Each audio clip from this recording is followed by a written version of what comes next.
Fala galera, tudo bom com vocês? Estamos aí iniciando aí mais um Plano C Podcast. Hoje de uma forma diferente, o cenário está diferente hoje. Hoje está faltando uma pessoa aqui do nosso lado, que é o Felipe. O Felipe não pôde estar com a gente hoje, está resolvendo algumas situações familiares. Mas como a gente mesmo sempre fala, a gente nunca vai deixar de estar fazendo conteúdo para você, beleza?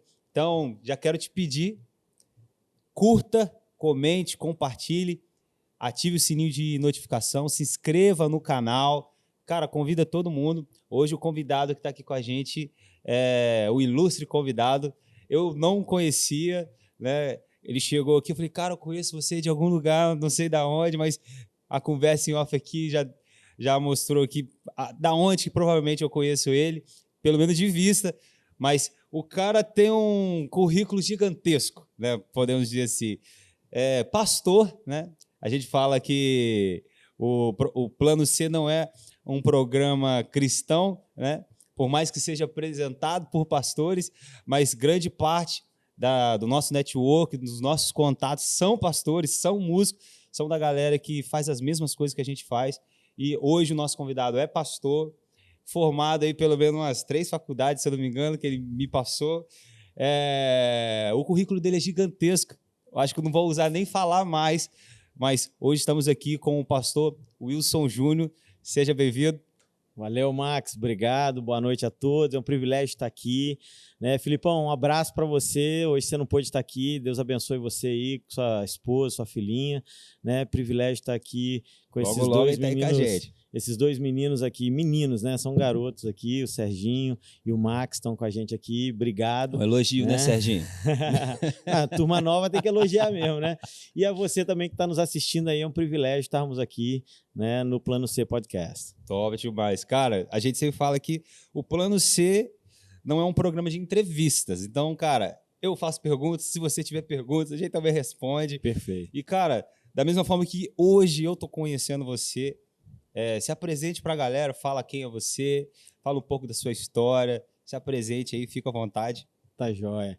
Então vamos lá, pessoal. Meu nome completo é Wilson Rosa Cordeiro Júnior. Sou casado, né, com a Sharon. A gente casou em 2015, outubro de 2015, né? E eu vou falar um pouquinho agora da minha história. Sou nascido em Volta Redonda. Na verdade, eu nasci em Barra Mansa, mas sempre morei em Volta Redonda, né? E nasci em 78. Sou formado na área de engenharia, então sou engenheiro de produção, formado na área de engenharia de produção. Também sou teólogo, né, o que me levou a ser pastor, também formado em teologia. E além da teologia e da engenharia, eu tenho alguns cursos de MBA, alguns masters que a gente fez na área de gestão de pessoas, liderança, na área de coaching, marketing, né? E também na área de gestão de centros acadêmicos, que é uma área que eu gosto bastante, entendeu, Max? Uma área que é a parte que pega o ensino, né, em si. Então, uma área que a gente tem também trabalhado e desenvolvido bastante. Tenho como experiência ter trabalhado em algumas grandes multinacionais, trabalhei na Xerox, aqui em Itatiaia, ficava aqui em Itatiaia. Depois a Xerox foi comprada pela Flextronics, uma empresa que trabalha com contract manufacturing. Né? Então, você tem um produto, você leva até ela produz esse seu produto e coloca no mercado. Então, algo que na época era inovador, era novo. Que ano que foi isso? Isso foi mais ou menos na época de 2005, 2004, né, que eu comecei a trabalhar com essa empresa, né, com a Flextronics, né? E ela estava chegando aqui no Brasil, estava forte. A área dela forte e a planta forte dela ficava em Sorocaba, e ela comprou a Xerox, né, a parte de manufatura da Xerox. Então, ela começou a fazer a manufatura da Xerox, e na época eu era engenheiro de qualidade, e aí fui, juntamente com toda a equipe, redirecionado para a Flextronics. Trabalhamos ainda 2 anos aqui na região, em Itatiaia, e aí logo depois, por uma necessidade da empresa e até uma questão de inteligência logística, ela consolidou as organizações e as operações dela no maior campus dela, no maior site dela, que ficava em Sorocaba. E aí, em 2006, foi quando eu fui transferido para Sorocaba. Eu já fazia a teologia aqui, precisei trancar minha teologia por causa da engenharia, né? Que aí eu movi mesmo para Sorocaba, fui para lá, precisei morar lá. Então, eu acabei ia e voltava todo final de semana, né? Então, foi um tempo de muito aprendizado, né? São 6 horas de viagem, mais ou menos, daqui para lá. Correria. Aprendizado e correria, né? Então, assim, mas a engenharia é uma área que eu gosto muito. Então, eu costumo dizer que eu sou um pastor cartesiano, né? Então, é um negócio meio diferente, né? Porque o cartesiano, ele enxerga o X e o Y e ele vai naquela direção, né? Mas Deus tem dado a graça e tem também dado um pouco de sensibilidade e deixado o Espírito agir, né? E isso tem feito algo extraordinário na minha vida também. E aí eu fui para Sorocaba, fiquei lá 2 anos, mas nesses 2 anos ia e voltava todo final de semana, né, sempre com a minha raiz fixada aqui, né, frequentando as igrejas aqui, mantendo as amizades aqui, né, e aí depois em 2007, finalzinho de 2007, início de 2008, aí eu fui para a Embraer me convidou, né, eu tinha acabado de fazer um projeto muito legal com a Flextronics. A Flextronics ela tem no mundo inteiro plantas, né, fábricas no mundo inteiro. E ela queria começar a fabricar aqui no Brasil gabinetes de telecomunicação. Então, quando você passa na rua, não tem aqueles gabinetes grandões que ficam as placas de telecomunicações lá dentro? As placas a gente já fabricava em Sorocaba, e aí queria-se trazer agora a tecnologia para fabricar os gabinetes mesmo, né? E aí eu fui para a Polônia, fiquei lá 3 meses na Polônia, entendendo, conhecendo o processo. 2 engenheiros foram comigo e a gente trouxe e praticamente replicamos a planta da Polônia em Sorocaba para fazer ali uma quantidade de 1.000 gabinetes por mês. Foi um projeto muito legal. Foi um período assim lá na Polônia de muito aprendizado, e quando chegamos aqui, aí sim foi um período de muita correria, porque aí os clientes já queriam que a gente começasse a entregar, e a gente precisou, literalmente, era um galpão que não tinha nada, precisamos identificar quais eram as máquinas que a gente ia trazer, comprar, de quem que a gente ia trazer matéria-prima e tudo. Então, muita coisa a gente já trouxe o background da Polônia, outras coisas a gente teve que desenvolver aqui, até mesmo por causa de fornecedores nacionais e tudo, até por questões de incentivos financeiros, né? Então, se você importa tudo, você perde uma série de incentivos, então você tem que desenvolver fornecedores nacionais para que você possa ter também incentivos do governo, né? Essa questão da industrialização. Então, foi um projeto muito legal. Muitas noites sem dormir, algumas noites dormindo dentro da fábrica, virando noite lá dentro da fábrica. Nesse momento que você foi para a Polônia, você chegou a morar um tempo lá? Ficamos 3 semanas, né? 3 semanas lá, e nessas 3 semanas a gente pegou toda a parte de tecnologia, já ia mandando para a equipe aqui no Brasil, e quando a gente chegou aqui, aí pusemos a mão na massa para fazer o negócio rodar. Então foi muito legal. Foi muito bacana. É uma outra cultura, né? A Polônia me surpreendeu positivamente, porque a gente fala assim, o leste europeu, o que o leste europeu tem de bom para oferecer? E eu, como engenheiro... Muito frio, muito frio. Tem para oferecer o frio. Exatamente. Frio ela tem para dar e sobra, né? Mas além do frio, eu como engenheiro descobri que a Polônia ela tem uma engenharia inteligentíssima. E aí eu fui descobrir a origem disso, né? Então a Polônia, Segunda Guerra Mundial, sofreu horrores, né? E aí tinha campos de concentração, inclusive eu cheguei a visitar um dos campos de concentração lá, que é o campo de concentração de Stutthof, né? Uma coisa assim terrível, só de você olhar, entrar, é um negócio assim aterrorizante. E aí, conversando com algumas das pessoas e com os engenheiros de lá, a gente foi entendendo que eles, por terem sofrido muito durante a Segunda Guerra Mundial, eles precisaram se reerguer. Só que se reerguer como se você não tem dinheiro? Quer fazer um evento e não sabe por onde começar? Ou você tem uma empresa, um negócio e quer alavancar nas redes sociais?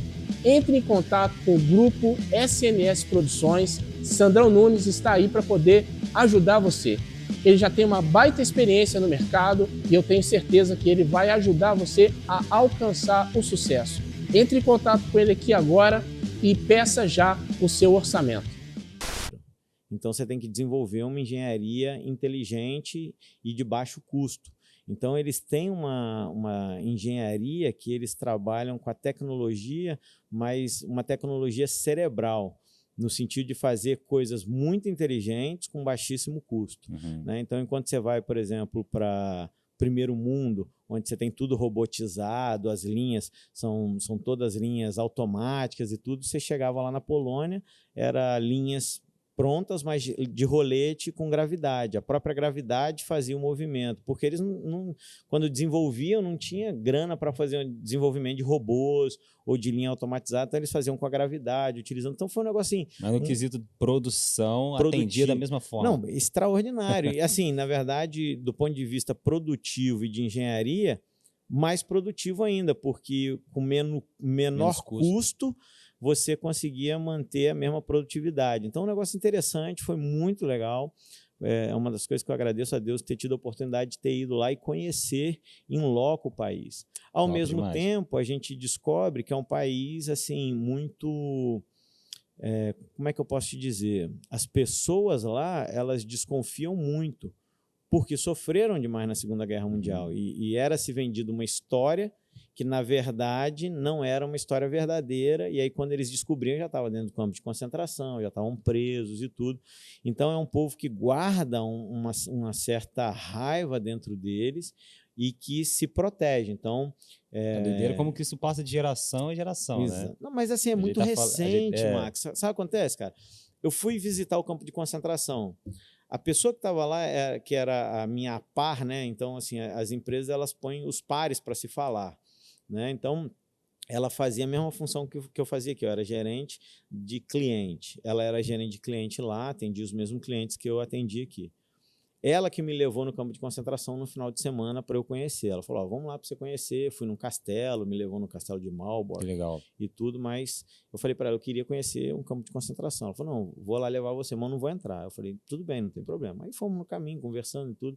Chegamos lá, ela me deixou na entrada e aí falou, depois eu volto e tudo, conhece tudo aí, depois eu volto para te buscar. Aí fui lá, conheci, você passa numa primeira sala, onde tem os sapatos das pessoas que foram prisioneiras, né? Então, aquela velha história de que, não, criança não era prisioneira e tudo. Isso é mentira, porque você chega lá, sapato pequenininho. Um negócio assim, nojento, cara. É nojento, é inexplicável, é quase que diabólico, né? E aí eu passei por ali e vi as pessoas, para você ter noção, como é que elas faziam? Elas escreviam um bilhete para que as pessoas da família que estavam fora do campo de concentração soubessem que elas estavam lá. Que, por exemplo, você era da sua família, o cara pegou seu pai no meio da rua, você não estava sabendo, ele ia para um campo de concentração. E você não estava sabendo. Você chegava em casa, cadê meu pai? 2, 3, 4, 5, 6 dias. Aí você sabia, provavelmente ele foi pego para ir para um campo de concentração, mas agora qual? E não tinha nem como visitar, né? Aí o que as pessoas que estavam dentro do campo de concentração faziam? Elas escreviam bilhetes, colocavam o nome, falando campo de concentração tal.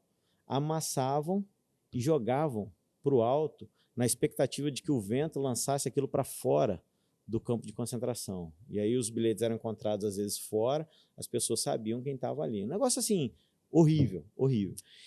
E aí essa menina, quando ela voltou para pegar, eu fiz todo o tour, conhecia onde eles faziam um enforcamento, onde eles queimavam as pessoas também e tudo.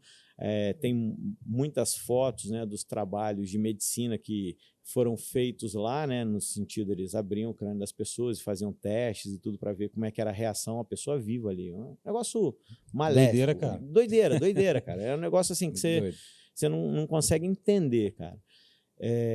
Aí, quando ela me buscou, aí ela falou, eu não entrei com você porque minha avó ficou presa nesse campo de concentração. Então, assim, é uma coisa muito recente, Triste, cara, tá na pele do povo ainda, né, cara? Doideira. Então, por isso, o povo é um povo mais, assim, primeiro eles são bairristas, né? Então se protegem muito, o que é bom, para um povo isso é bom. Mas eles também são muito desconfiados, né? E, assim, perdem a confiança num piscar de olhos, né? Qualquer coisinha, qualquer pisada na bola, eles perdem a confiança com quem eles estão falando. Então, algo assim, é surreal. Foi uma experiência diferente que eu tive, e surreal. Depois eu tive a oportunidade de, na Alemanha mesmo, também visitar um campo de concentração lá também. O negócio graças a Deus esse período passou, né? Graças a Deus, de né? verdade. Apesar de que hoje a gente tem visto alguns países aí que muita gente está sofrendo isso, né? Então, o que a gente tem que pedir a Deus e orar é para que isso acabe no mundo, né? Sim. Entendeu? Cara, em off, Você falou um pouco da sua história para mim, que você já vem de família cristã, mas vou dar o meu exemplo. Eu também venho de família cristã, mas eu sempre falo que foi aos meus 17 anos que eu conheci a Cristo.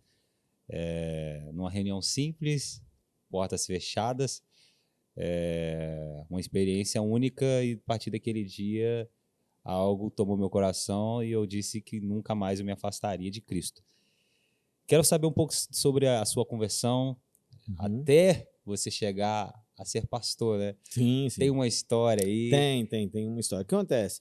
Nasci num lar cristão e, assim, sempre frequentei a igreja, né? Graças a Deus, eu agradeço a Deus pela vida dos meus pais e dos meus avós também, que são cristãos, né? Tanto o pai e a mãe do meu pai são cristãos e a mãe da minha mãe é cristã. Minha mãe perdeu o pai dela muito cedo, então eu não conheci o meu avô por parte de mãe, porque ela tinha já perdido. Mas os 3 avós que eu conheci eram cristãos e os meus pais também. E conheci Jesus dentro de casa. Essa é a verdade, né? Conheci Jesus dentro de casa, muito mais do que no falatório, mas nas atitudes dos meus pais, isso é o mais no importante, comportamento. Exatamente, cara. Isso faz toda a diferença. Né? Então, muito mais do que no falatório, mas na forma de se portar, na forma de amar, no cuidado. Né? Então, eu conheci Jesus dentro de casa. Acabou que meu pai era diácono da igreja, Igreja Batista do Conforto. Toda a sua família é batista? Toda a minha família é batista, tá? Origem, meus pais e meus avós, né? Meus pais e meus avós, origem batista. E aí, calhou que numa quarta-feira, meu pai pregando, e o Senhor entrou como uma flecha mesmo no meu coração. Quantos anos você tinha? Eu tinha 9 ou 10 anos. Né? E aí calhou que eu e a minha irmã nos decidimos juntos no mesmo dia, na mesma mensagem que foi meu pai que pregou. Que legal, aí, cara. Um ano depois, mais ou menos, a gente foi batizado, eu e a minha irmã batizados no mesmo dia também, pelo pastor Oswaldo Luiz Gomes Jacó, né? Era pastor da Igreja do Conforto. Hoje ele está aposentado, mas pastorzão, amigo nosso, a gente tem um carinho muito especial. Né? A minha juventude foi toda na igreja, né? Adolescência, juventude. Na época tinha os embaixadores do rei, né? Muito forte na região. Então, sempre frequentei e participei dos embaixadores do rei. Meus pais sempre líderes na igreja também, né? E mais do que líderes na igreja, em casa também faziam toda a questão de receber os nossos amigos em casa. Então a gente recebia os amigos em casa, né? Final de semana, a casa dos meus pais sempre teve piscina, uma churrasqueira, então a gente ia para lá, era brincar na piscina, era comer um churrasco, ligar um videogame, a gente ficava jogando. Então, muitos amigos nossos estiveram dentro da nossa casa durante a minha infância, adolescência até a juventude. Nesse processo, ao longo do tempo, eu fui também me tornando líder de adolescentes, depois líder de jovens. Cheguei a ser presidente da Jubasulf, que é a Juventude Batista Sul-Fluminense, ali no período 2000 a 2006. Então, alguns anos presidente, outros vice-presidente e tudo, mas sempre trabalhando com a Jubasulf. Né? Acabei, naquela época, pregando em todas as igrejas. Na época, a Jubasulf, ela abrangia de Floriano até Barra do Piraí. Então, eu acho que eram 56 igrejas naquela época. Eu acho que eu preguei na faixa de 45 a 50 igrejas. Então, eu fazia questão de visitar as igrejas. Né? Eu tinha um acordo com o pastor Júlio Rangel, que era o pastor da minha igreja na época, e aí eu falei com ele: pastor, eu preciso visitar. Ele falou: não tem problema, meu filho, você está aí na liderança da Jubasulf e tudo. E aí eu acordava com ele o seguinte: de manhã eu visitava as igrejas e à noite eu estava no Conforto, né? E aí foi muito legal, eu tive a oportunidade de visitar e pregar em muitas igrejas aqui da região, conhecer muita gente aqui da região, e aí... Queremos agradecer também a galera da 3DPI que desenvolveu essa caneca pra gente, do Plano C Podcast. Eles fizeram com muito carinho, são canecas muito bonitas. O pessoal da 3DPI está de parabéns. E você que quiser adquirir a caneca do Plano C Podcast ou então uma caneca personalizada para você, entre em contato com o @ que está aparecendo aí para você e eles vão fazer para vocês um preço justo de um produto de qualidade. Plano C Podcast, 3DPI.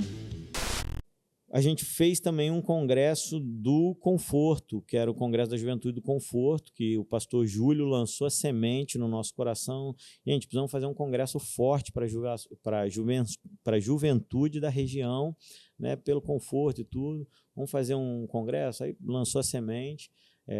Na época era minha irmã, eu, a Renatinha, uma amiga nossa também que era do Conforto, e tinha o pastor Valdir, né, que aí era o pastor que cuidava ali da molecada, né, cuidava dos jovens e tudo.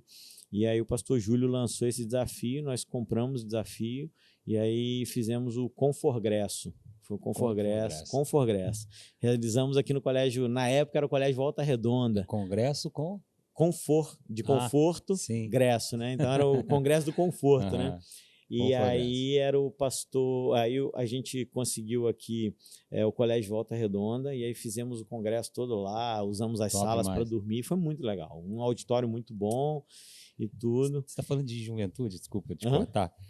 Cara, eu também já trabalhei com jovens, cara, mas eu vejo uma dificuldade muito grande, apesar de eu ainda não tô tão velho assim, tô só com 29, vou fazer 30 esse ano, mas, cara, eu já meio que parece que eu perdi o pique de lidar com os jovens, assim, pelo menos os jovens de agora, né? Eu trabalhei com jovens quando eu estava jovem. Se eu colocar agora para ser pastor diretamente com os jovens, cara, eu vou ter que dar uma nadada, porque, cara, as informações, a mente dos jovens hoje está totalmente diferente da minha época. Sim. E, na verdade, assim, você tem que estar com energia, né? Para ser pastor de jovens, você tem que estar com a energia lá em cima. Isso aí. Né? Então, e nesse momento, além de estar com a energia lá em cima, você tem que estar muito antenado com o que está acontecendo nas redes sociais, né? Então, esse é um cuidado, uma preocupação, né? E a gente vai até chegar um pouquinho lá, eu quero falar até do que aconteceu hoje, né? Do evento que aconteceu hoje lá, daquele menino de 13 anos que entrou, esfaqueou as pessoas na escola e tudo, matou uma professora, né? Então, assim, o que está acontecendo, né, com essa juventude, né, cara? Mas aí, nesse Conforgresso, a gente chamou o pastor Nilson Godoy, era o tema do Conforgresso era uma vida de testemunho. E aí ele fez uma das plenárias, pregou e convidou quem deseja se envolver no ministério. E foi ali que Deus me chamou para me envolver inteiramente no ministério, né? E aí eu falei, poxa, eu tenho que agora ir para fazer um seminário. Isso foi 2006? Não, aí foi em 2006 foi quando eu saí, eu comecei 2003. Foi final de 2002 o congresso. Foi quando eu tomei a decisão. Em 2003 eu entrei no seminário, que até então era o Seminário Batista do Sul, que tinha uma extensão aqui em Volta Redonda. E aí eu entrei, fiz o meu primeiro ano em 2003, aí fiz 2003 inteiro, 4, 5, 2006 eu fiz até abril. Aí lembra que eu falei que eu mudei para Sorocaba? Foi em abril de 2006, eu mudei para Sorocaba, aí tranquei em 2006. Aí fui para Sorocaba, trabalhei lá, toda aquela história que você sabe. Depois voltei para Embraer, Sorocaba é 6 horas de viagem. Depois vim para Embraer, trabalhei 7 anos na Embraer aqui em São José dos Campos. Não tive tempo nem condição de voltar a fazer o meu seminário, então ele ficou trancado. Aí em 2012, e aí assim, eu na Embraer, em Sorocaba, na Flextronics, e na Embraer em São José dos Campos, eu vinha todo final de semana, mas era algo difícil de você assumir uma igreja e de estar mais junto com uma igreja. Então, em 2006 eu parei, eu era presidente da Jubasuf, acabei parando ali naquele meu último mandato, e aí não exerci cargo de liderança nenhuma na igreja por questões de trabalho. Estava fora da cidade, precisando me desenvolver, precisando desenvolver o meu inglês também e tudo, então tudo drenava muito tempo. Aí em 2012, o Senhor deu uma chacoalhada na minha vida, e aí foi quando o pastor Davidson, que é da Igreja Batista do Monte Cristo, amigão meu desde a infância, e a gente tinha feito seminário junto, só que ele chegou a concluir o seminário no final de 2006, já era pastor da igreja ali agora em Monte Cristo e tudo. Aí ele me chama, fala: Júnior, cara, tô precisando de um cara para trabalhar com juventude, Você sempre gostou de trabalhar, você topa o desafio? Preciso de um cara para ser pastor, sei que você ainda não terminou o seminário, mas sei que você tem um chamado pastoral e eu queria chamar você para ser pastor da juventude da igreja, você topa?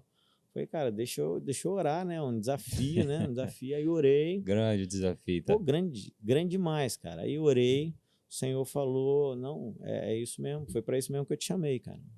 Você tá aí na engenharia, mas não foi para isso que eu te chamei para outra coisa. Eu falei, tá bom, Senhor, vamos lá. E comecei a trabalhar voluntário ali na Igreja do Monte Cristo, porque até então eu trabalhava em São José dos Campos. Então, eu tinha um tempo muito exíguo, né? Eu vinha para Volta Redonda na sexta-feira. Na época eu ainda dava aula na UERJ, de engenharia também, então eu dava aula em 2 cadeiras da UERJ. Vinha no sábado, eu dava aula em Resende. Na verdade, no sábado à tarde, que eu estava liberado, tinha o domingo e ia embora na segunda-feira para trabalhar. E aí eu conversei com o Deilson, falei, Deilson, eu tenho pouquíssimo tempo. Ele falou, não, dedica aquilo que o Senhor permitir você dedicar e tudo aí. Eu chegava geralmente na sexta-feira à noite, já chegava direto para o nosso pequeno grupo. Tinha um pequeno grupo que a gente chamava, que era o pequeno grupo da juventude, que ele pegava esse horário mais da noite mesmo, a galera que saía da faculdade e tudo. Aí até umas 2 horas da manhã, né? Tudo bem estratégico, acontecia, a maioria das vezes aconteceu na casa do pastor Deilson, muitas vezes eu dormi na casa do pastor Deilson, porque eu chegava, era até 2 horas da manhã, 2h30, aí eu já dormia lá, no sábado às vezes eu ia para Resende, dava aula em Resende e voltava aí que eu estava liberado mesmo, e no domingo o pau quebrava na igreja. E foi assim um tempo muito bom, muito bom. Eu fiquei assim de 2012 a 2014. Aí 2014 eu ainda na Embraer, aí o Senhor me falou, ó, acabou seu tempo agora de Embraer, acabou. E aí foi assim uma coisa muito diferente para mim, porque eu era gerente de uma área da Embraer, tinha um bom salário, e aí Satanás fica assim no teu ouvido, cara, tu vai largar a Embraer, bicho, tu vai largar emprego da engenharia, você vai viver de quê? É exatamente isso que ele falava no meu ouvido, né? Tanto é que algumas vezes alguns amigos meus falaram, cara, por que você não assume logo o ministério e tudo? Não tem condição de assumir o ministério, tô bem, profissionalmente bem, não tem como... Só que o ministério não é profissional, né? Não é salário, né? E aí depois de algum tempo que eu fui aprender isso. E em 2014 o Senhor... permitiu que eu saísse da Embraer. Na verdade, eu fui mandado embora da Embraer, mas com a certeza de que eu seria mandado embora. Então, tinha acabado de ter Essa é uma história interessante. Quanto para poucas pessoas, né? Porque eu acho que, assim, experiência não é doutrina, né? Uhum. Então, você que está me assistindo aí, isso aqui não é doutrina para você, é a experiência que eu tive com Deus, né? Então, cada um tem a sua experiência com Deus, a gente tem que tomar esse cuidado, né? Mas você vai compartilhar. Então, vou compartilhar. Beleza. Acontece. A gente teve um retiro espiritual de carnaval, no período do carnaval, e aí Deus falou muito ao meu coração ali, muito ao meu coração. O Deilson tinha me permitido fazer uma das mensagens, e assim, a gente viu um quebrantamento da juventude, tudo, e já estava trabalhando com a juventude ali há 2 anos, né? E aí a gente viu um quebrantamento da juventude. Um dos pastores amigos nossos, que estava lá na igreja e tudo, ele até estava lá porque ele era do Exército, e aí a cada 2 anos o pessoal do Exército fica numa cidade, né? E aí eles estavam ali em Barra Mansa, e ele estava junto com a gente ali com o pastor Davis e tudo. E aí ele falou para mim assim, Júnior, cara, o que está faltando para você assumir o ministério? Aí eu brinquei com ele, eu falei, cara, tá faltando coragem. Ele falou, não, Deus vai te dar coragem, fica tranquilo. Eu falei, tá bom, né? Aí beleza, passou a segunda, terça, quarta último dia do congresso, eu tinha acabado machucando a minha perna, não fui trabalhar na quinta, e aí ia trabalhar na sexta-feira, na Embraer. Naquela quinta-feira à noite, eu dormindo, o Senhor me mostrou em sonho que eu seria demitido da Embraer, mas ipsilíteres o que aconteceu. Então, que eu ia receber uma ligação às 9 horas da manhã, que o meu chefe... doideira, mano. Louco, cara. Assim, eu saí de casa só para não dizer, cara, que é mentira. A hora, minha. 9 horas da manhã. Não, cara, olha só. Aí acontece. Curtiram esse boné? Você pode estar adquirindo ele e outros tantos exclusivos com o pessoal do Iavé Sportwear. Segue essa galera aqui, vocês vão ter direito a um desconto usando o cupom Plano C Podcast. E galera, são bonés de alto padrão, qualidade realmente excepcional E o que eu mais gosto, sempre falo para vocês, produtos exclusivos. Já estão seguindo eles? Não? Passa a seguir agora e peça já o seu desconto. Eu recebi 9 horas da manhã a ligação, isso no meu sonho. Aí eu tinha acabado de chegar de viagem, porque eu tinha ido aos Estados Unidos, a gente estava fazendo um desenvolvimento de um produto lá. Eu tinha chegado de viagem na sexta-feira e fui direto para o retiro espiritual, que até aconteceu no sítio que meu pai tem. Aí fui para o retiro espiritual e aí nessa quinta-feira à noite eu tive esse sonho. Eu recebi a ligação do meu chefe, 9 horas da manhã, me chamando para a sala dele. Aí quando eu cheguei lá, ele falou, Wilson, ó, lá a turma me chamava de Wilson, né? Júnior é o nome que eu adotei porque meu avô, meu pai e eu somos Wilson, né? Mas na área profissional era o Wilson mesmo. Aí ele falou, Wilson, ó, nós precisamos reduzir quadros e tudo, você está dando um bom resultado e tudo, mas eu preciso de uma função gerencial que é a que você tem hoje, eu preciso eliminar. E aí eu quero agradecer e tudo, você fez um bom trabalho nessa última viagem que fez e tudo. Aí eu falei, tudo bem, não tem problema não, Rafael, só que eu quero conversar com meus liderados. Eu tinha 11 liderados, 11 ou 13 liderados na época. Aí eu senti que ele quis fazer uma resistência, isso no sonho, né? Senti que ele queria fazer uma resistência para eu não falar sozinho. Eu falei, não tem problema não, você pode participar comigo lá, eu não vou falar nada contra a empresa, muito pelo contrário.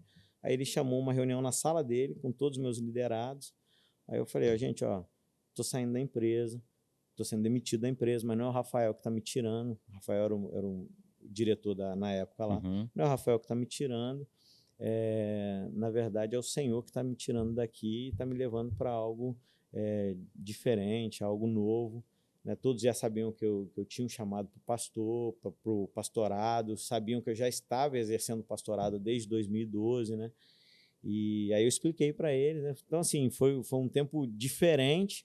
Aí eu falei, quero agradecer ao Rafael, agradecer a Embraer pelo tempo, estou saindo daqui com a cabeça erguida e tranquilo. Bacana que a sua experiência passou também a ser uma experiência para eles, né? O seu testemunho conta neles. Exatamente. Né, é o Senhor que está me tirando. Já a pessoa pensa assim, cara, como assim o Senhor está tirando ele? Que a galera às vezes não tem essa noção que faz parte do Senhor também, às vezes, cortar. Sim, tirar algumas coisas. Te encorajar mesmo, até para você tomar a decisão, né? Exatamente. Cara, você não empurrar a vaquinha na ribanceira, né? Então, mas até então era sonho só. Aí, cara, eu acordei com a certeza de que eu seria demitido. Aí, meus pais, eu falei, meu pai estava de férias na época, eu falei, pai, me leva ali em São José, porque eu acho que hoje eu não volto, não continuo mais trabalhando na Embraer. Eu tive um sonho assim, senti que Deus estava falando isso comigo. Aí, meu pai e minha mãe foram comigo, me deixaram na porta da Embraer.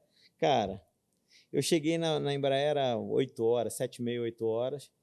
Peguei todos os meus arquivos que eu tinha no computador e tudo, pessoais, removi tudo que era pessoal, coloquei num HD e fiquei esperando tocar o telefone. No horário exato, toco o danado do telefone, cara. Uma coisa assim, que é inexplicável para mim, eu nunca tinha tido uma experiência dessa e foi a experiência que Deus me deu. Aí tocou o telefone, as palavras ipsilíteres do sonho. Aí eu falei, agora eu não posso afrouxar, vou ter que fazer igual aconteceu no sonho. Aí pedi a reunião com o povo lá, aí ele deu uma endurecida, senti que ele... Aí eu falei, não, cara, pode fazer na sua sala. A reunião aconteceu do mesmo jeito, a mesma do sonho, as pessoas sentaram. Foi tipo assim, Deus falando assim, cara, sou eu que estou fazendo isso, bicho. Aí eu falei, aí eu aproveitei, foi onde eu testemunhei, eu falei, gente, não é o Rafael que está me mandando embora, é o Senhor que está me tirando daqui, tem algo diferente, algo maior para fazer através da minha vida e na minha vida, papapá e tudo. Aí foi um tempo de comoção ali, né? Eu tinha um relacionamento muito bom com a turma, né?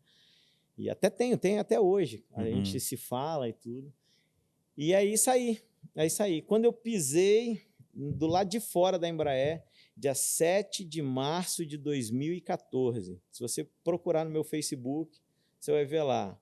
Estava na porta da Embraer, tinha acabado de ser demitido, escrevi assim, Deus deu, Deus tomou, louvado seja o Senhor. Coração tranquilo, em paz, na certeza de que era Deus que tinha Era Deus que tinha feito aquilo. Aí, beleza. Liguei para meus pais passaram lá. Eu não falei que não, hoje eu talvez fosse ser demitido e tudo. Aí voltamos para cá, voltei tranquilo. Mas aquele tranquilo, sabe aquele tranquilo assim, que você fala assim, não, beleza, pô, bênção e tudo. Aí passou 1, 2 dias, aí começa. Cara, e agora? Como é que você vai fazer? Você não tem mais salário, bicho. E agora? Como é que você vai viver de quê? Aí eu orando, e também distribuindo o currículo, né? Aí comecei a distribuir currículo e tudo, tinha contato aí com grandes empresas, o presidente da 3M me ligou, na época era o Odair, aí falou, Wilson, fica tranquilo, cara, a gente tem aqui, eu tenho um café da manhã com 35 empresas aqui, só CEO, donos de empresa aqui, rapidinho você vai ser recolocado e tudo. Mas, ao mesmo tempo, Deus falando no meu coração, você tá querendo voltar para da onde eu te tirei, cara? Mas a gente, às vezes, insiste, né? Aí, um amigo meu me chamou para uma entrevista lá na empresa que eu tinha trabalhado, em Sorocaba, na Flextronics. Aí, fui lá fazer a entrevista. Aí, a empresa chamou para eu estar lá. Aí, só que eu estava vindo, na verdade, saí de lá sem a certeza da confirmação do convite.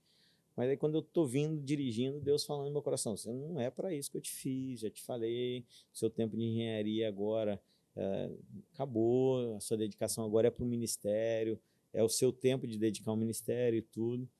Aí Deus foi me conscientizando disso. Aí quando me ligou, a diretora do RH lá falou, a vaga é sua e tudo. Eu falei, cara, muito obrigado. Ela, como assim? Segunda-feira estamos aguardando você aqui. Isso era uma quinta-feira. Muito obrigado. Mas você não vai entender, mano, não quero fechar as portas aí, mas é uma questão ministerial, Deus está me chamando para o ministério. Mas você veio aqui e fez a entrevista. Eu falei, pois é, eu fui teimoso, ainda fui fazer a entrevista aí. Não devia nem ter saído daqui para fazer a entrevista, mas eu estou entendendo que agora não é tempo para isso. Muito obrigado. Aí agradeci, nunca mais coloquei meu currículo no mercado, nunca mais coloquei meu currículo de engenharia no mercado. Vim embora para casa, fiquei... aí, na época, a Associação Batista tinha acabado de comprar a sede, que é ali na Rua 4, estava precisando de um engenheiro voluntário para poder tocar a obra ali e tudo. Aí eu me ofereci, toquei durante os 3 meses a obra ali. E aí, nesse período, eu tive um almoço de família na casa do meu cunhado. E aí o dono da Casa da Música, ele é tio do meu cunhado, né? E aí eu contei um pouquinho da minha história, daquilo que Deus estava fazendo e tudo, né? E aí continuando, estava trabalhando na igreja, né? Com os jovens e tudo. Aí ele falou, cara, eu estou precisando de alguém para gerenciar a Casa da Música e só vem seu nome na minha cabeça, tudo. A gente não tinha nem muita relação, não tinha quase contato nenhum. Aí e é outro ramo totalmente diferente, totalmente diferente, né, do que eu vinha, né? Mas, assim, eu era da área comercial, né, bastante expertise na área de administração de negócios e tudo, né? E aí ele me chamou e falou, você topa? Eu falei, vamos bater um papo, né? Mas, a princípio, eu topo sim. Aí fui, bati um papo com ele, aí ele me convidou. Eu estava precisando de algum emprego que pudesse me ajudar enquanto eu era um ministro, né? Então, e aí fiquei trabalhando na Casa da Música, era gerenciando aí a loja de Volta Redonda e Barra Mansa, e como pastor da Igreja do Monte Cristo. Aí comecei em 2014 a trabalhar lá na Casa da Música. Terminei o meu seminário, que aí eu tive que voltar ao seminário, perdi praticamente tudo que eu tinha feito no seminário, aí já tinha voltado em 2012 e tudo, aí terminei o seminário em 2016, passei pelo concílio, fui ordenado pastor, e aí a igreja me convidou para ser, além de pastor de jovens, aí agora pastor auxiliar do pastor Davidson, né? Então, aí foi muito legal, foi assim, um tempo abençoado, então fiquei até 2018, até agosto de 2018 foi quando a gente foi para os Estados Unidos. Então, eu fiquei de 2012 a 2018 ali na Igreja do Monte Cristo, uma igreja assim, que mora no meu coração, uma igreja que eu amo de paixão mesmo. Pastor Davidson, um amigo mesmo, a gente tem parceria até hoje, né? Então, quando você vai para fora, você não tira a carta da igreja que você está, então você acaba sendo membro de 2 igrejas, num país e no outro país. Então, aqui no Brasil, eu sou membro da Igreja Batista do Monte Cristo, né? E aí, em 2018, foi quando eu fui chamado para um ministério lá nos Estados Unidos, que é o ministério que a gente exerce hoje. Aí é um ministério de pastorado executivo, né? Então, é o cara mais que cuida da parte de execução, dos ministérios, da parte de logística, né? Então, hoje eu tenho trabalhado nessa área lá nos Estados Unidos, na Igreja da Família, uma igreja americana que tem 3 comunidades, né? A comunidade americana, a comunidade brasileira, a comunidade hispana, e que tem sido bênção, né? Então, a comunidade brasileira tem um líder, que é o pastor Lécio, eu sou o pastor executivo dessa comunidade, né? E a gente tem 3 campos operando, né? Então, a gente tem, a palavra certa é campi, né? Então, a gente tem 3 campi operando, e aí em cada um desses campi a gente tem, num campo a gente tem um culto, no outro a gente tem culto, estudo bíblico, e no outro é o campi principal, né? O campus principal, onde acontece a maioria das atividades ministeriais e tudo. Então é bem legal, é diferente, né? Pastorear nos Estados Unidos, muita gente fala assim, é fácil, tudo, cara, Não é desafio, tem muito, é outra cultura também, muito desafio, né? Basta dizer que o cara sai daqui do Brasil, a maioria do brasileiro que sai do Brasil e vai para os Estados Unidos, ele vai atrás de quê? Mandar um salve para a galera do Brutus Barbearia, ali no Belmonte, onde você vai poder estar cortando o seu cabelo, fazendo a sua barba, com um preço e um desconto que só a gente pode te conceder. Segue essa galera aqui no Instagram, vocês não vão se arrepender. Brutus Barbearia, cuidando bem de você. Trabalho, dinheiro. Dinheiro, não é isso? Trabalho ele tem aqui, só que ele não consegue muitas das vezes sair de dinheiro. Então o cara sai daqui Vamos considerar um dinheiro, trabalho, né? Que tem uma remuneração justa. Né? Exatamente. No Brasil é complicado. E aí, cara, mas no final das contas ele tá querendo o quê? Dinheiro para poder ter as coisas dele e tudo, né? E a Bíblia é muito clara, né, cara? Quem é o Deus do dinheiro? É Mamon, né? Então, na verdade, é um duelo muito forte ali, né?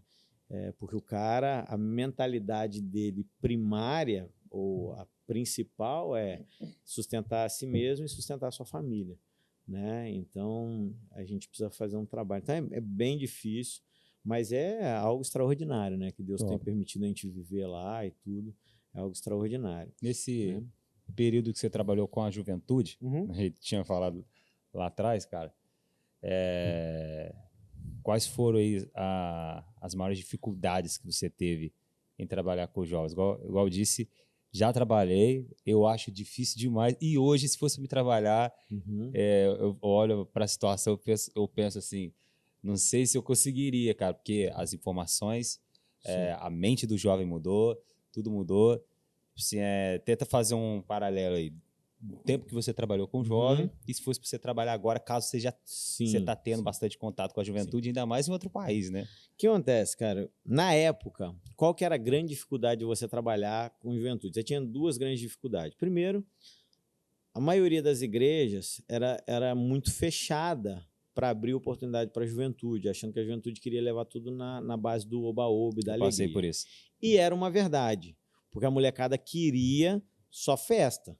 Então, esse era o grande desafio. Primeiro era conscientizar a molecada do seguinte, cara, servir ao Senhor é algo extremamente alegre, porque onde o Espírito Santo do Senhor está, há alegria. Então, é algo alegre, mas não pode ser só de sentimento, de oba-oba, de arrepio, né? Cara, eu costumo falar, você quer arrepio, enfia o dedo na tomada que você vai arrepiar rapidinho, né? Agora, precisa aprofundar na Bíblia, precisa conhecer Deus. Né? Você precisa se relacionar com Deus. E aí eu acho que na época, por exemplo, que eu estava tanto ali como líder da Igreja Batista do Conforto, da juventude, quanto no período que a gente estava na Jubasulfa, era isso, era fazer programações alegres, espontâneas, mas que eram carregadas de bagagem bíblica, para essa galera poder conhecer e crescer mais no Senhor, né? Adquirir maturidade. Esse era o desafio que eu via naquela época. O desafio que eu vejo hoje.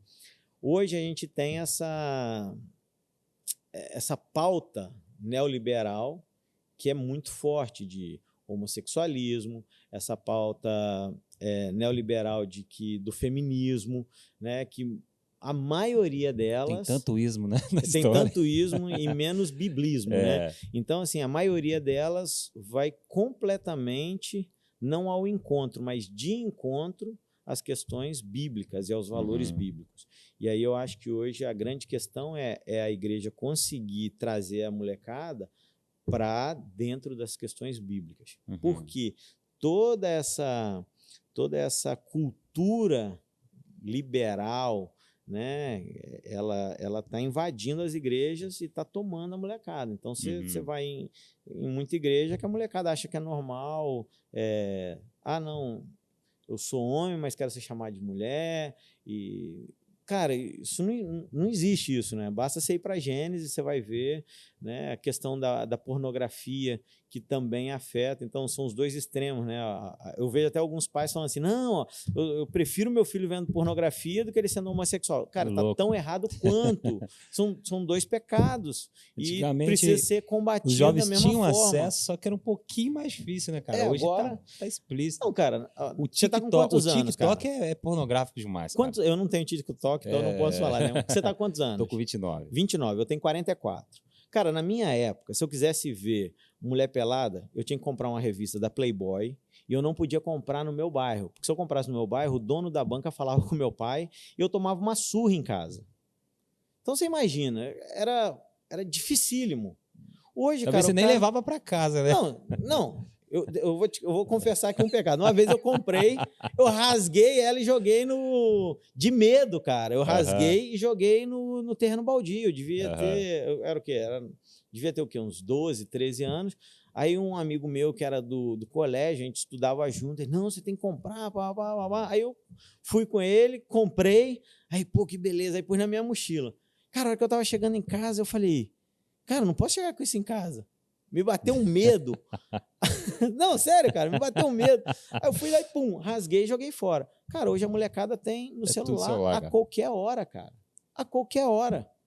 Tá na mão do cara, ele tá no quarto dele sozinho, na hora dele dormir, o pai e a mãe às vezes já estão dormindo, ele tá lá. É a questão do algoritmo, entendeu? cara, você nem escolhe ali, às vezes você nem chegou, vou usar o exemplo do TikTok, nas redes sociais do plano C, o responsável sou eu.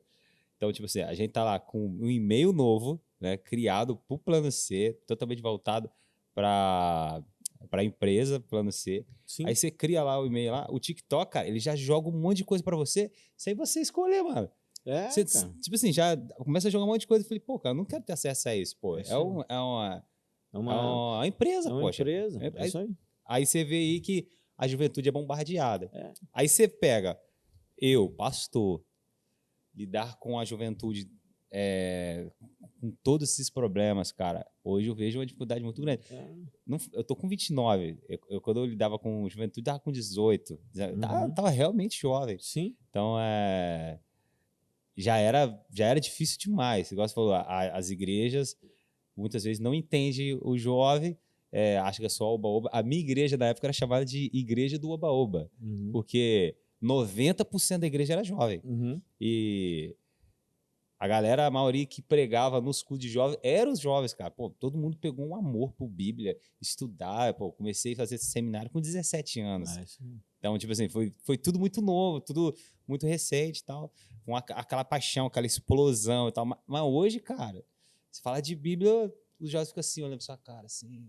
É difícil você ter uma galera que queira conhecer mais da palavra. Por isso que tem que trabalhar, entendeu? Porque assim, o que acontece? A televisão, as redes sociais estão trabalhando maleficamente com essa pauta totalmente errada e distorcida, que não é uma pauta bíblica, né? Destruição da família, né? Então você vai ver uma falsa liberdade, que na verdade eles não estão pregando liberdade, eles estão pregando libertinagem, né? Paulo vai arrebentar com isso, né? Eu gosto muito de Paulo, cara. Paulo é extraordinário. Quando ele chega lá em Gálatas 5, ele fala assim, foi para a liberdade que Cristo vos libertou. Isso. Sejam então, porém, livres. Ali ele está batendo na galera do legalismo.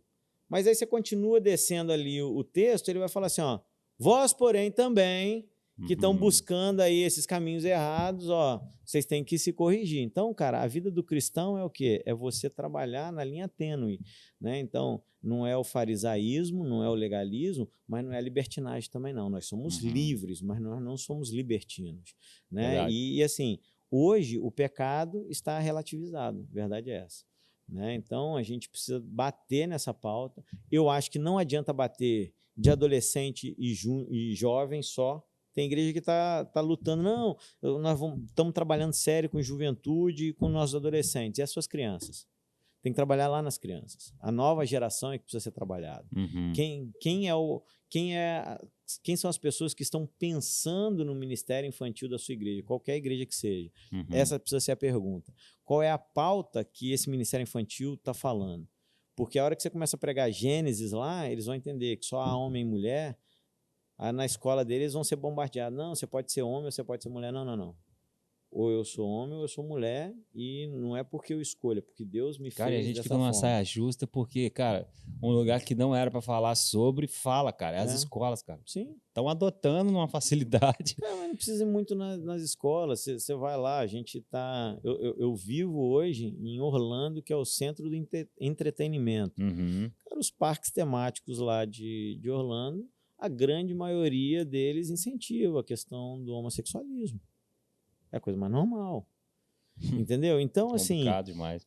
nós precisamos pedir a Deus para dar sabedoria para a gente trabalhar. Eu acho que sim, jovens e adolescentes, porque a gente não pode parar em nenhuma faixa etária, mas a gente tem que avançar, a gente tem que trazer para a criança já um trabalho e uma doutrinação bíblica no ministério infantil. A gente, não, a criança não entende a Bíblia. Entende sim, você precisa só falar na linguagem dela, mas ela vai entender a Bíblia. E quando ela chegar à idade de adolescente, ela já está formada, porque a época da esponja está aqui atrás. Aqui, você deixar para tentar formar aqui, meu amigo, já era. Já era. Então, esse eu acho que é o maior desafio que as igrejas hoje enfrentam, né? Que é essa questão, né? No passado era mais essa briga, né? Não, a molecada quer ter uma bateria, a molecada quer ter um louvor de som alto, a molecada quer ter uma igreja com fundinho preto, né? Com menos luz e com umas cores de luz, né? E aí a gente, com sabedoria, ia trabalhando com os pastores e tudo. Não, pastor, nós estamos abrindo mão um pouquinho aqui nessa questão da liturgia, mas é Bíblia, né? Estamos trazendo Bíblia. Então, a gente, apesar de encontros descontraídos, com pouca luz e tudo, mas a gente trazia pregadores bíblicos que traziam a palavra, né? Então, esse era o maior desafio. Hoje, a gente vive a cultura de Jezabel, né, cara? Então, a gente precisa combater essa cultura de Jezabel de uma forma muito criativa, né? E trazer essa turma para que eles não sejam passageiros da história, eles têm que ser soldados do exército de Cristo. A gente não forma passageiros da história. Nós, como pastores, nós não podemos formar passageiros da história, nós temos que formar soldados do exército de Cristo, né, cara? Você que quer anunciar aqui no Plano C Podcast, assistiu aí as outras propagandas e achou legal? Entre em contato com o grupo SNS Produções e nós vamos ter o prazer de atender você e tenho certeza, vamos achar um plano que se identifique com você e com aquilo que você deseja. Plano C Podcast, nós queremos anunciar você. Você falou algo importante no início, foi a questão que não foi através das palavras que a sua família, os seus pais pregavam para você, mas sim o testemunho, cara. A gente tá falando de criança, hoje eu sou pai, tenho uma filha de 5 anos de idade e a gente vê como que o exemplo em casa conta muito, né, cara? O ensinar a criança no caminho que se deve andar é muito mais do que falar, tá? Tem a ver com as nossas atitudes diárias, o que mais está pregando para as nossas crianças hoje em dia é a nossa vida dentro de casa. O meu pastor, ele sempre fala para a gente que nós somos primeiramente pastores dentro de casa. E isso ele está falando não só para aqueles que são pastores na igreja, mas para cada membro da igreja. Vocês têm o seu rebanho, vocês são sacerdotes da sua casa, vocês são os pastores da sua casa. E, cara, a gente vê essa importância do cristão entender isso, porque às vezes joga a responsabilidade para a igreja, mas a pessoa já vem para a igreja trazendo toda aquela bagagem, toda aquela dificuldade. Cara, também, a verdade é que assim, a responsabilidade é da família, né? Sim. A igreja, você tem ali 1, 2 horas no máximo com a criança. Sua filha, você sendo pastor, você deve ser rato de igreja, né? Então, geralmente, todo pastor é rato de igreja. Então, sua filha deve passar lá na escolinha lá umas 3 horas no máximo por Uhum. semana? O que são 3 horas dentro de uma semana de 7 dias, 24 horas? Nada. É Nada. A responsabilidade é do pastor da sua igreja ou é É sua? nada. Sua. Sua, cara. Você é o pai. Sim. Você tem. Agora, uma criança que não tem pais crentes é diferente. Aí a igreja vai trabalhar, se Deus quiser, ela vai conhecer a Cristo, e aí essa criança vai ter o potencial de levar até os pais a estarem na igreja. Uma vez que os pais chegarem na igreja, eles precisam ser conscientizados. Agora a responsabilidade é sua. Conheceu Jesus? Conheci. Agora a responsabilidade é sua. Entendeu? Porque essa é a verdade. As escolas, com raríssimas exceções, ou tirando as escolas que são cristãs, né, confessionais e tudo, elas estão trabalhando à mercê do governo e estão trabalhando à mercê dessas pautas neoliberais que têm sido pregadas hoje, né? Então, a gente precisa trabalhar muito sério, né? Por isso que tudo que o cristão faz é sério, né? Então, a gente precisa tomar... eu costumo falar que nós somos integrais. Tudo que eu faço precisa refletir a glória do Senhor. Se eu não reflito a glória do Senhor, eu tenho que repensar. Então, é um contrato que eu assino, é uma ida que eu vou na padaria, é a forma que eu falo com as pessoas, é a forma que eu caminho, em quem eu voto. Isso tudo, cara, tem que refletir a glória do Senhor. Eu tenho que pensar o seguinte: se Jesus estivesse no meu lugar, o que ele faria? Essa é a verdade. Só que às vezes a gente tem perdido isso, né? E eu acho que a gente tem vivido um evangelho muito raso por causa disso. Uhum. Entendeu? Mas assim, a palavra de Deus também já prenunciava isso, né? Que o fim dos tempos ele ia ficar pior, né? Então, eu não tenho expectativa de melhora nenhuma. A gente tem que lutar pela melhora, mas não pode ter expectativa em melhora, porque não vai ter melhora, né? A história deixa claro que cada dia vai ser o pior do que o outro. É isso aí. O que está no nosso coração é essa esperança de nos encontrarmos com Cristo e tudo isso aí passar. Vamos para uma outra parte. Uhum. Estados Unidos, cara. 2018 que você foi para os Estados Unidos. 2018, agosto de 2018. Top. Cara, quais são as semelhanças nas culturas, apesar que você está trabalhando diretamente com brasileiros, você me passou, na cultura dos cristãos, bem direto ali, não é a palavra direto, eu esqueci o que eu ia falar, mas direcionado. Qual é a semelhança na cultura dos cristãos brasileiros e os americanos? E dentro disso, apresentei o que mais te chamou a atenção quando você chegou lá e, cara, pode ser algo positivo, pode ser algo negativo, nessa experiência nova de estar em um país trabalhando com uma igreja totalmente diferente. Com relação à questão cristã, eu vejo muitas semelhanças, até porque nós temos um background religioso criado pelos americanos, né? Então, por exemplo, aqui o próprio Colégio Batista, né? Como é que é o nome dele? Colégio do Instituto Batista Americano, né? Então foram americanos que vieram, evangelizaram, construíram o colégio aqui e tudo. Então tem muito dessa cultura, né? Até a própria forma de culto, as próprias músicas hoje, muita coisa a gente busca. A música está bem explícita, né? O worship, o famoso né? gringo. Exatamente. É o worship traduzido, né? Então, que quem é músico de verdade torce às vezes o nariz, né? Então eu sei disso. Então, eu sei 4 disso, acordes, meu Deus do céu. As letras, algumas delas muito fracas, algumas boas, mas é porque eu não vou muito no acorde, eu não vou muito na música, porque nem é minha praia, né? Apesar de gostar muito de ouvir, mas não é minha praia. A minha praia é a letra, né? E aí você vê umas letras assim que só Jesus, né, meu amigo? Só Jesus. Que letras fracas, né? A gente entrar nesse assunto que vai ficar mais 1 hora falando isso daí. Então você tem algumas letras boas, mas tem muita letra fraca. E pior ainda, tem letras que a hora que você traduz, há uma forçação de barra terrível para tentar acomodar ou pelo menos aproximar do que é a realidade, né? Então, assim, eu vejo muita semelhança nisso, né?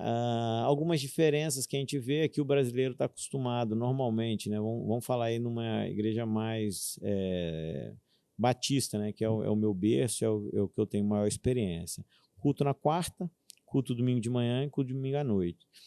O americano, normalmente, é o culto só domingo de manhã. E é 1 horinha de culto, e para ele, teoricamente, ele já está satisfeito.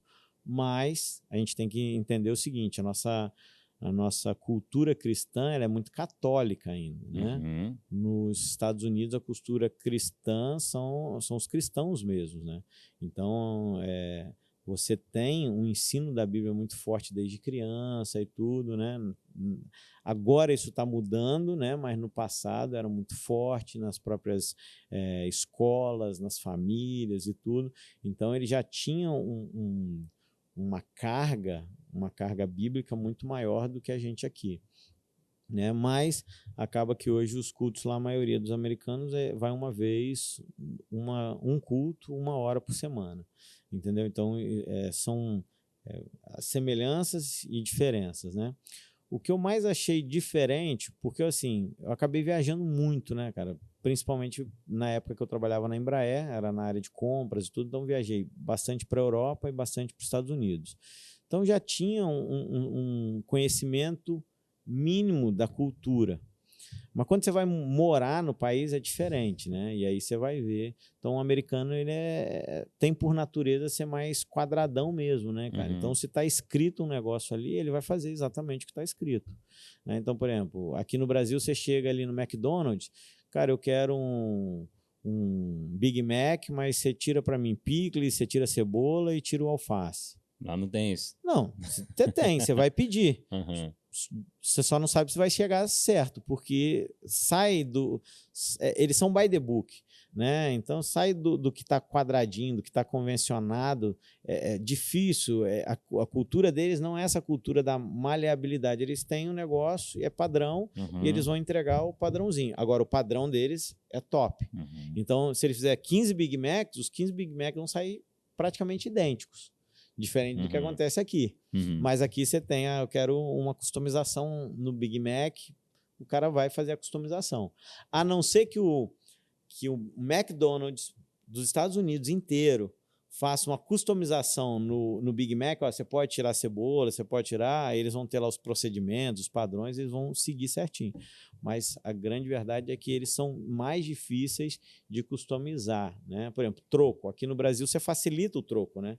Então, por exemplo, é R$4,50, você geralmente dá R$5,50 para a mulher te dar uma moedinha de $1, ou você dá R$6,50 para ela te devolver de R$1, ou você dá R$6,50 para ela te devolver uma nota de R$2. Cara, se você quer colocar um americano em crise, você falar, aí você vai tentar explicar. Não, para ela não, tá aqui, eu tenho que te dar 50 centavos, tá aqui, eu tomo aqui, 50 centavos é seu e pronto.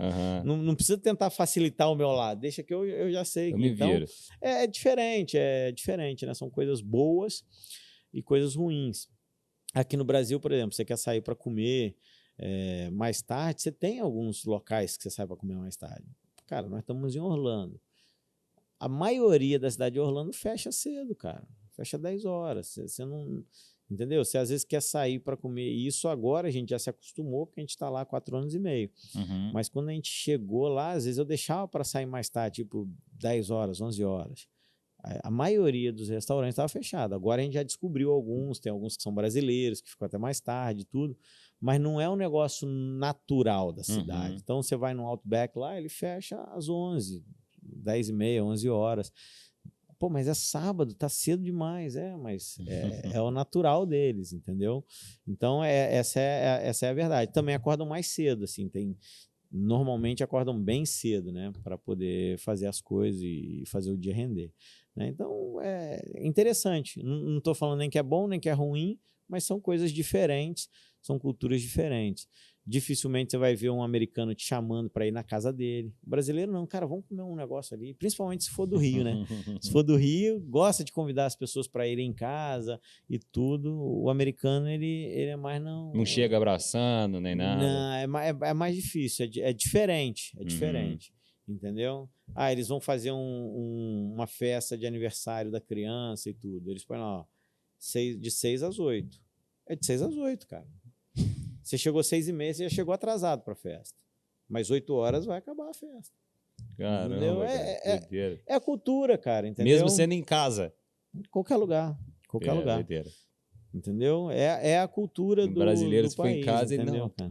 Vamos deixar mais um pouquinho, né? Não, o brasileiro vai ficando, até a hora que acabar, até a hora que o último sair, entendeu? Mas é a cultura, é diferente, entendeu? Doideira. Você precisa aprender a viver, né?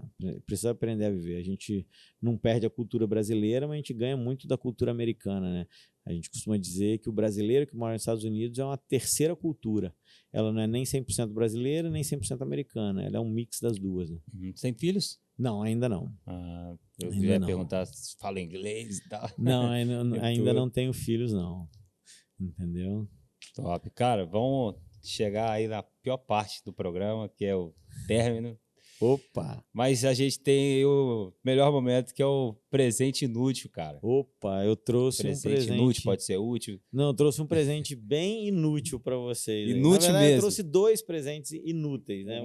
Vamos lá. O primeiro, os dois eu usei bastante.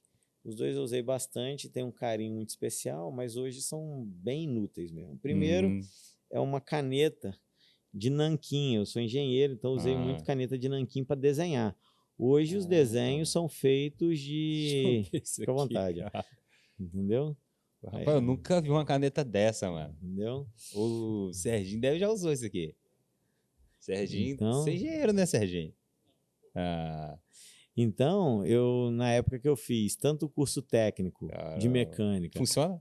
Funciona. Você só tem que abastecer ela com nanquim. Aí você abastece aqui, ó. Aí você tem que comprar o cartucho e colocar aqui. Top. Entendeu? Então, tanto no curso técnico de mecânica que eu fiz... É inútil mesmo, não tem nem tinta. Por isso que eu falei, ela seca, né? Tanto no curso técnico que eu fiz, quanto no curso de engenharia, eu usei muito, né? Então, fazia desenho. Top Hoje, demais. o desenho você faz com AutoCAD, né? Então você faz o AutoCAD, plota e tá tudo resolvido. Né? Mas na minha época era assim. Você sabe como é que você apagava? Que geralmente você desenhava em vegetal. Não, tem um jeito só de você apagar a caneta de nanquim. O que acontece? Você fazia o desenho no vegetal, você tinha que ter a prancheta, jogar o vegetal ali em cima e ia fazendo o desenho. Errou. Cara, como é que apagava? Aí você tinha que pegar um gilete, e aí você passava o gilete e ia descascando o vegetal ali onde você errou. Entendeu? Isso exigia uma destreza, porque você podia furar o vegetal e perdia o desenho todo, aí jogava fora e tinha que refazer tudo do início. Provem, cara. Cara, era interessante. E o segundo... Aprendi muito com meu pai, né? Porque meu pai também é engenheiro e na época dele era pior ainda, né? Então, era... Você pegou caneta, seu pai era o quê? Oi? Não, eu peguei já o final da caneta e o início do AutoCAD. Eu já aprendi a desenhar no AutoCAD. Mas meu pai não tinha AutoCAD, era caneta e prancheta mesmo. Era igual a essa? Talvez não nessa tecnologia, que essa daí já era a tecnologia da minha época. Aquela que... Meu pai... Não, também não chegava tanto, mas meu pai se formou eu acho que ele é da turma de 72. Ele foi a segunda turma da Universidade de Mogi das Cruzes, de Engenharia Mecânica. Top. Entendeu? Eu me formei em 2003 na UERJ, na Estadual do Rio. E a outra, essa daqui eu usei muito. Então, você sabe que eu sou engenheiro também, trabalhei na área comercial. Cara, da área comercial, geralmente tem que andar bem vestido e com sapatinho lustrado, né? Então, essa daqui era um lustra-sapato portátil. Doideira, entendeu? Agora a molecada não usa mais só sapato. Coisa que eu nunca vi, cara. Entendeu? Você passa a mão aí que você vai sentir que tem tipo um olhinho. Entendeu? Se você pegar um sapato de couro, você passar nele, ele dá aquele brilho no sapato, entendeu?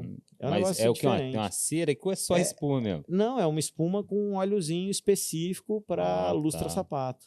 Doideira, hein, entendeu, cara? Você quer ver? Dá licença, cara. Só para você ver. Se você passar aqui, ó, na mesa, ó. Tá vendo como é que ela fica diferente, ó?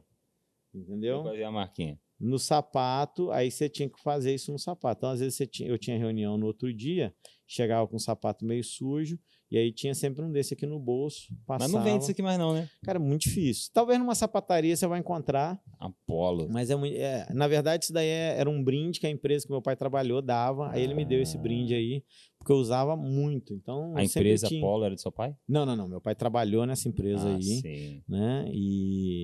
E aí ela dava esse brinde, ele me deu esse brinde. Eu sempre deixava um no carro, ficava um às vezes na mochila, porque sempre estava viajando, né?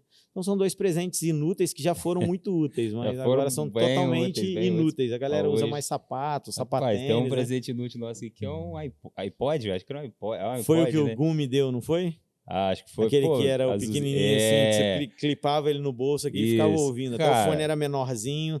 Pra maioria de gente é inútil, mas eu virei pro Felipe, você tem um pra me dar? Pra mim é útil, eu gosto de música. Toca ainda, funciona. Pra mim tá útil demais. Entendeu? Mas, cara, prazerzato te conhecer. Prazer foi todo meu, cara. Foi muito bom estar aqui conversando com você.